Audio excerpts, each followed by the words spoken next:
প্রচণ্ড বৃষ্টির পর বাগানের তুলসী গাছগুলোর পাতা কি হলুদ হয়ে ঝরে পড়ছে? গাছের গ্রোথ কি একেবারেই থমকে গেছে? বর্ষার সময় তুলসী গাছের গ্রোথ ভালো হওয়ার কথা, কিন্তু এই সময়ে যদি বাগানের প্রত্যেকটা তুলসী গাছের পাতা শুকিয়ে ঝরে পড়ে, গাছে যদি প্রচুর পরিমাণে পোকামাকড়ের আক্রমণ হয়, তাহলে আজকের ভিডিওতে আমি সম্পূর্ণ ঘরোয়া ফার্টিলাইজার প্রয়োগ করা দেখাবো এবং তার সাথে দেখাবো সম্পূর্ণ ঘরোয়া কীটনাশক। কিভাবে এই কীটনাশক তৈরি করতে হয় এবং কিভাবে ঘরোয়া ফার্টিলাইজার তৈরি করতে হবে সব কিছু ডিটেলস দেখাবো আজকের এই ভিডিওতে। তো আজকের এই ভিডিওটা কিন্তু খুবই গুরুত্বপূর্ণ হতে চলেছে, কারণ বর্ষার পর বাগানের বেশিরভাগ তুলসী গাছের পাতা হলুদ হয়ে ঝরে পড়ে। যদি বাগানের তুলসী গাছগুলোকে বর্ষার সময়ও খুব ভালো সবুজ এবং সতেজ রাখতে চাও, গাছের যদি খুব ভালো গ্রোথ আনতে চাও, তাহলে আজকের ভিডিওটা সম্পূর্ণ মনোযোগ দিয়ে দেখতে থাকো। একটু স্কিপ করো না বন্ধুরা, স্কিপ করলে কিন্তু অনেক কিছুই মিস করে ফেলবে। নমস্কার, আমি লাবণী, আমার বাগানে তোমাদের সবাইকে জানাই স্বাগত। প্রথমেই বলবো টিপস নাম্বার 1। বন্ধুরা, অতিরিক্ত বৃষ্টির পর বাগানের তুলসী গাছগুলোর পাতা হঠাৎ করেই হলুদ হয়ে শুকিয়ে ঝরে পড়ে, অথবা বাগানের তুলসী গাছের ডাল শুকিয়ে যায়। তো এই সময় এই সমস্যাগুলো কেন হয়? যে টবের মধ্যে তুলসী গাছ আছে সেই টবের ড্রেনেজ সিস্টেম যদি বন্ধ হয়ে যায়, তাহলে কিন্তু গাছের পাতা হলুদ হয়ে ঝরে পড়বে। কারণ অতিরিক্ত বৃষ্টিতে যদি টবের মিডিয়াতে জল জমা হয়, সেক্ষেত্রে গাছের পাতা হলুদ হয়ে শুকিয়ে সম্পূর্ণ গাছের গোড়ায় ঝরে পড়বে। তো এই সময় আরও একটা বিষয় লক্ষ্য করবে যে গাছের ডালে ডাইব্যাক চলে আসে। তো যদি তোমাদের বাগানে এই সমস্যাগুলো হয়, তাহলে প্রথম যে বিষয়টা লক্ষ্য করতে হবে যে টবের মিডিয়া কি একেবারেই শুকনো হচ্ছে না। বৃষ্টির পর যখন রোদ্দুর উঠবে, তখন যদি টবের মিডিয়া দেখো ভেজা হয়ে আছে, কিছুতেই মাটি শুকনো হচ্ছে না, তাহলে তখনই কিন্তু সেই গাছের রিপোর্ট করতে হবে। রিপোর্ট না করলে গাছটা কিন্তু এই বর্ষায় মারা যাবে। সেক্ষেত্রে আমাদের কিন্তু তখন আর কিছুই করার থাকবে না। যদি তুলসী গাছের শিকড় একবার খারাপ হয়ে যায়, তাহলে কিন্তু সেই গাছকে আর বাঁচানো সম্ভব নয়। আর যদি দেখো যে টবের মিডিয়া ভেজা নেই, শুকিয়ে গেছে, তাও গাছের পাতা হলুদ হয়ে যাচ্ছে, সেক্ষেত্রে পরবর্তী যে কাজটা করতে হবে, টবের মিডিয়াতে পড়ে থাকা হলুদ পাতা বা শুকিয়ে যাওয়া ব্রাঞ্চগুলোকে ফেলে দিতে হবে। গাছের মধ্যে যদি কোনো শুকিয়ে যাওয়া ব্রাঞ্চ থাকে, সেগুলোকেও কেটে ফেলতে হবে। এরপর লক্ষ্য করতে হবে যে গাছের কোনো রকমভাবে রুট বাউন্ড হয়ে যায়নি তো। রুট বাউন্ড হয়ে গেছে, তার বোঝার উপায় হলো টবের মিডিয়াতে জল দেওয়ার 5 থেকে 6 ঘন্টার মধ্যেই মাটি শুকিয়ে যাবে। তাছাড়া নিড়ানি দিয়ে খোসার সময় কিছুতেই মিডিয়া খোসা যাবে না। তো এইরকম সমস্যাগুলো যদি হয়, তাহলে কিন্তু তোমাদেরকে বুঝতে হবে যে রুট বাউন্ড হয়ে গেছে। তাছাড়া ড্রেনেজ হোল দিয়ে কিন্তু অনেক সময় রুট বেরিয়ে আসে। রুট বাউন্ড হয়ে যাওয়ার কারণেও কিন্তু গাছের পাতা হলুদ হয়ে ঝরে পড়ে। তাছাড়া আবহাওয়ার তারতম্যের কারণেও কিন্তু গাছের পাতা হলুদ হয়ে ঝরে পড়ে। কারণ অতিরিক্ত বৃষ্টির সময় থাকে ঠান্ডা, আবার যখন রোদ্দুর ওঠে তখন কিন্তু অতিরিক্ত গরম, যে কারণে আমাদের গাছের পাতাগুলো হলুদ হয়ে ঝরে পড়ে। যদি রুট বাউন্ড না হয়, সেক্ষেত্রে এর পরবর্তী যে কাজটা আমাদের করতে হবে, মাটির উপর ভালোভাবে একটা কম্পোস্টের লেয়ার দিয়ে দিতে হবে। সেক্ষেত্রে তোমরা পুরনো 1 বছরের গোবর সার ব্যবহার করতে পারো, অথবা তোমরা কম্পোস্ট ব্যবহার করতে পারো। যদি রুট বাউন্ড না হয়, সেক্ষেত্রে এই কম্পোস্ট প্রয়োগ করার পরেই কিন্তু তোমরা লক্ষ্য করতে পারবে যে গাছের মধ্যে গ্রোথ শুরু হয়ে গেছে। এর পরবর্তী যে কাজটা করতে হবে, যদি রিপোর্ট করতে না হয়, সেক্ষেত্রে আমাদের টবের মিডিয়াতে যদি কোনো আগাছা থাকে, সে আগাছাগুলোকে তুলে ফেলতে হবে।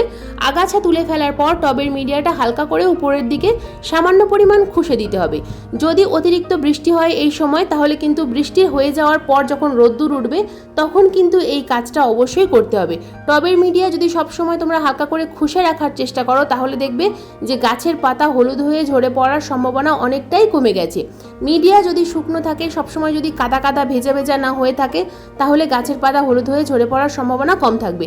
তবে টবের মাটিকে অল টাইম ময়েশ্চার রাখতে হবে, কখনো যেন অতিরিক্ত শুকিয়ে না যায়। মাটি যদি অতিরিক্ত শুকিয়ে যায়, যদি একদিন জল দিতে ভুলে যাও, সেক্ষেত্রেও কিন্তু গাছের পাতা হলুদ হয়ে ঝরে পড়তে পারে। এই সমস্ত কাজ করার পর আরও একটা বিষয় লক্ষ্য রাখতে হবে বন্ধুরা, এই সময় বর্ষাকালে আমাদের গাছে কিন্তু প্রচুর পরিমাণে মঞ্জুরি আসে। তো যদি তোমাদের বাগানের তুলসী গাছগুলোতে প্রচুর পরিমাণে মঞ্জুরি আসে, তাহলে সেই মঞ্জুরিগুলোকে কেটে ফেলতে হবে। কারণ গাছের মধ্যে যদি প্রচুর পরিমাণে মঞ্জুরি রেখে দাও, তাহলে গাছের গ্রোথ বন্ধ হবে। তো এগুলো হলো বীজ। তো এই বীজ তোমরা শুকিয়ে চারা তৈরি করতে পারো। গাছের মধ্যে একটা অথবা দুটো মঞ্জুরি রেখে দিয়ে তাহলে বাদবাকি মঞ্জুরিগুলোকে কেটে দাও। কারণ যদি তোমরা বীজ করতে চাও, তাহলে বীজগুলোকে শুকনো করতে হবে। শুকনো বীজ থেকেই কিন্তু চারা তৈরি হয়। কাঁচা বা সবুজ মঞ্জুরি থেকে কখনোই কিন্তু চারা তৈরি করা যায় না। বাগানে বিভিন্ন ধরনের তুলসী গাছ থাকে, যেমন চন্দন তুলসী, রাম তুলসী, কৃষ্ণ তুলসী, রাধা তুলসী। প্রত্যেকটা তুলসী গাছেই কিন্তু এই সময় মঞ্জুরি তৈরি হয়। তো এই মঞ্জুরিগুলোকে তোমরা অবশ্যই কেটে ফেলো। অতিরিক্ত মঞ্জুরি থাকার কারণে গাছের পাতা হলুদ হয়ে যেতে পারে, অথবা গাছের গ্রোথ বন্ধ হয়ে যেতে পারে। বন্ধুরা, এবার আসি ফার্টিলাইজারের কথায়। কি কি ফার্টিলাইজার আমরা গাছে প্রয়োগ করব? সম্পূর্ণ ঘরোয়া ফার্টিলাইজার একটা আমরা তৈরি করব। এখানে 3 ধরনের ফার্টিলাইজার মিশিয়ে আমরা একটা খাবার বানাবো। তো দেখো প্রথমেই আমি এখানে নিয়েছি, বর্ষার সময় যে খাবারটা আমাদের অবশ্যই দিতে হবে সেটা হলো ফাঙ্গিসাইড। আর হলুদ গুঁড়োর থেকে ন্যাচারাল হোমমেড ফাঙ্গিসাইড কিন্তু আর একটাও হয় না। তো হলুদ গুঁড়ো অবশ্যই ব্যবহার করো, যদি হলুদ গুঁড়ো না থাকে সেক্ষেত্রে তোমরা কিন্তু এখানে ট্রাইকোডার্মা ভিরিডি ব্যবহার করতে পারো। তো যেহেতু আমি সম্পূর্ণ ঘরোয়াভাবে গাছের পরিচর্যা করছি, তাই এখানে আমি 1 চামচ পরিমাণ হলুদ গুঁড়ো নিলাম। হলুদ গুঁড়োর পরে আমি নিলাম এখানে 1 চামচ পরিমাণ ফ্রেশ চা পাতা। তোমরা চাইলে ইউজ করা চা পাতা নিতে পারো, তবে যেহেতু তুলসী গাছ তাই আমি আর ইউজ করা চা পাতা নিলাম না। এখানে আমি ফ্রেশ চা পাতা নিলাম, 1 চামচ পরিমাণ হলুদ গুঁড়ো, 1 চামচ পরিমাণ ফ্রেশ চা পাতা। চা পাতা প্রয়োগ করার ফলে গাছের পাতা হবে সবুজ এবং টবের মাটি থাকবে অ্যাসিডিক। বন্ধুরা, অনেকেই তোমরা বলো যে গাছের মধ্যে মঞ্জুরি আসে না, গাছের মধ্যে প্রচুর পরিমাণে রোগ পোকার আক্রমণ হয়। তো এর ক্ষেত্রে আমাদেরকে প্রয়োগ করতে হবে পটাশিয়াম সমৃদ্ধ খাবার। তো পটাশিয়াম সমৃদ্ধ খাবারের মধ্যে আছে সবথেকে ভালো যেটা, সেটা হলো কলার খোসার গুঁড়ো। এই কলার খোসার গুঁড়োর থেকে কিন্তু আর ভালো পটাশিয়াম সমৃদ্ধ খাবার জৈব হিসাবে হয় না। তো এখানে আমরা 2 চামচ পরিমাণ কলার খোসার গুঁড়ো নেব। তো এই মোট 3টে খাবার আমরা খুব ভালোভাবে মিশিয়ে তারপর কিন্তু টবের মিডিয়াতে প্রয়োগ করব। তো কতটা পরিমাণ প্রয়োগ করব, এই সম্পূর্ণটা কিন্তু একটা টবে আমরা প্রয়োগ করব না, কারণ টবের সাইজ যদি ছোট হয় সেক্ষেত্রে এতটা পরিমাণ খাবার আমরা কিন্তু দিতে পারবো না। তুলসী গাছ এমন একটা গাছ, অতিরিক্ত খাবার কিন্তু একেবারেই পছন্দ করে না। টবের মিডিয়াতে প্রতি মাসে যদি একবার খাবার প্রয়োগ করো তাহলেও কিন্তু তুলসী গাছের গ্রোথ ভালো হয়। অতিরিক্ত ফার্টিলাইজার প্রয়োগ করলেই তুলসী গাছের বেশি ক্ষতি হয়, গাছের ডালপালা শুকিয়ে যায়। বিশেষ করে রাসায়নিক ফার্টিলাইজার তুলসী গাছে একেবারেই প্রয়োগ করবে না, কারণ রাসায়নিক ফার্টিলাইজার প্রয়োগ করলে গাছের বেশিরভাগ সময় ক্ষতি হয়। তো এখানে একটা 8 ইঞ্চি টবে আমি 2 চামচ পরিমাণ ফার্টিলাইজার প্রয়োগ করছি। যে ফার্টিলাইজারটা তৈরি করলাম সেখান থেকে 2 চামচ পরিমাণ ফার্টিলাইজার নিয়ে আমি একটা 8 ইঞ্চি টবে প্রয়োগ করলাম। যদি 10 ইঞ্চি সাইজের টব হয় সেক্ষেত্রে অন্তত 3 চামচ পরিমাণ ফার্টিলাইজার প্রয়োগ করতে হবে। তো এইভাবে আমরা কিন্তু বাগানের প্রত্যেকটা তুলসী গাছে খাবার প্রয়োগ করব। তুলসী গাছ যেহেতু টবে আমরা করেছি, তাই টবের মিডিয়াতে মাসে অন্তত একবার খাবার আমাদের দিতেই হবে। তো এই খাবার মাসে তোমরা একবার প্রয়োগ করবে।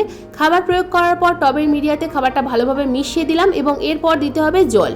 বন্ধুরা, এখন যেহেতু বর্ষাকাল, তাই জল প্রয়োগ করার সময় আমাদের একটা বিষয় মনে রাখতে হবে, টবের মিডিয়া যদি ভেজা থাকে সেক্ষেত্রে পরিমাণে অল্প জল প্রয়োগ করতে হবে। টবের মিডিয়া যদি শুকনো থাকে তাহলে ভরপুর মাত্রায় জল প্রয়োগ করতে হবে। যেহেতু বর্ষাকাল, বৃষ্টির জলে কিন্তু অতিরিক্ত বৃষ্টিতে গাছের ক্ষতি হয়, তাই জল প্রয়োগ করার বিষয়ে আমাদের অনেকটা লক্ষ্য রাখতে হবে।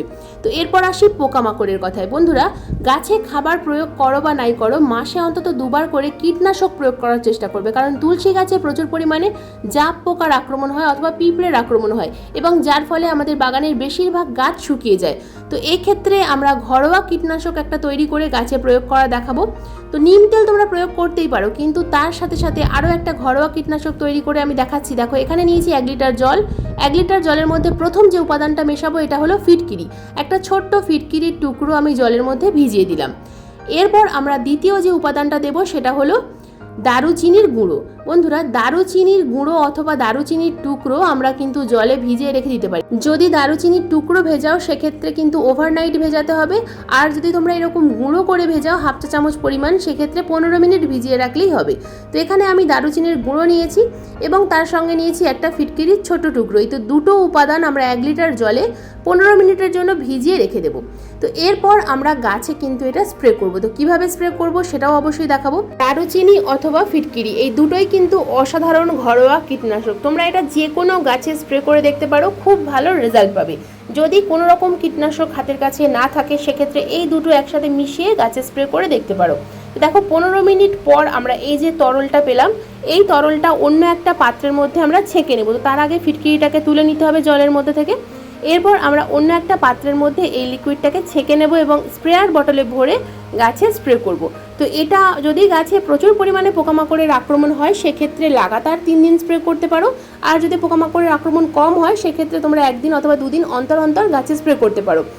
যেটা করো খুব ভালো রেজাল্ট পাবে, কোনো রকম কোনো ক্ষতি হবে না, কিন্তু গাছের মধ্যে পোকামাকড়ের আক্রমণ অনেকটাই কমে যাবে। তুলসী গাছে পোকামাকড়ের আক্রমণ সবসময় কিন্তু খুব বেশি হয়, তাই এই কীটনাশকটা তৈরি করে গাছে একবার তোমরা ব্যবহার করে দেখো, খুব ভালো রেজাল্ট পাবে। এই পরিচর্যা করতে থাকো, দেখো বাগানের প্রত্যেকটা তুলসী গাছ কিন্তু সুস্থ থাকবে। অতিরিক্ত বৃষ্টির হাত থেকে তুলসী গাছকে রক্ষা করো, টবের ড্রেনেজ সিস্টেম ঠিক রাখো, আর যে ফার্টিলাইজার বা কীটনাশক তৈরি করা দেখালাম এগুলো গাছে প্রয়োগ করো। অসাধারণ রেজাল্ট পাবে। বাগানের প্রত্যেকটা তুলসী গাছ কিন্তু ঘন সবুজ হয়ে উঠবে মাত্র 3 দিনের মধ্যে। তো বন্ধুরা, এই ছিল আজকের আমার ভিডিওর বিষয়বস্তু। ভিডিওটা কেমন লাগলো অবশ্যই কিন্তু কমেন্ট করে জানাবে। যদি ভিডিও ভালো লাগে তাহলে একটা লাইক করো, শেয়ার করো, হাইপ করো। চ্যানেলে যদি নতুন বন্ধু হয়ে থাকো তাহলে চ্যানেলটিকে সাবস্ক্রাইব করে পাশের বেল আইকনটা প্রেস করে দিও এরকম নিত্য নতুন বাগান সংক্রান্ত ভিডিও দেখার জন্য। কারণ এই ধরনের নিত্য নতুন বাগান সংক্রান্ত ভিডিও কিন্তু আমি প্রতিদিন ঠিক সন্ধ্যা 6টার সময় আপলোড করি। ভিডিও আপলোড করার সঙ্গে সঙ্গে যখনই ভিডিও লাইভ হবে তোমাদের মোবাইল স্ক্রিনে অথবা কম্পিউটার স্ক্রিনে ভিডিও নোটিফিকেশন পৌঁছে যাবে। ভিডিও যদি ভালো লাগে তাহলে লাইক এবং সাবস্ক্রাইব করার সাথে সাথে সকল বন্ধুদের কাছে ভিডিওটা শেয়ার করারও অনুরোধ রইল। তো আজকের ভিডিওটা সম্পূর্ণ মনোযোগ দিয়ে দেখার জন্য তোমাদের সবাইকে জানাই অসংখ্য অসংখ্য ধন্যবাদ।